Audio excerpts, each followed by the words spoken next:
sur la responsabilité du colonel Abdoulaye Chérif Diaby, vu l'article 25 du statut de Rome. Il ressort des pièces de la procédure, ainsi que des déclarations faites à l'audience publique, que le colonel Abdoulaye Chérif Diaby, médecin militaire et ministre de la Santé au moment des faits, n'était pas au stade le 28 septembre 2009. Aussi, il n'a pas assisté à la réunion tenue par la hiérarchie militaire en prélude de la manifestation. En dépit des déclarations liées à la non-assistance à personne en danger, à ces actes de mépris, de dédain, d'injures et de coups de pied, nulle preuve concrète de ces agissements n'a été rapportée devant ce tribunal.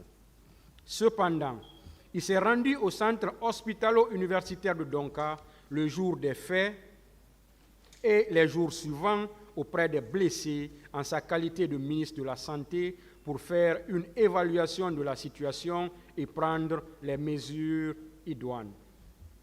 Ces mesures ont effectivement été administrées au profit des blessés, dont certains ont même bénéficié de son expertise de chirurgien. Également, il n'a pas que les agents des forces de l'ordre qui s'y sont rendus étaient soit sous ses ordres ou relevaient de lui. Il en résulte que les actes de dédain, de mépris et d'injures non rapportés ne sont pas suffisants pour caractériser les crimes contre l'humanité à son égard.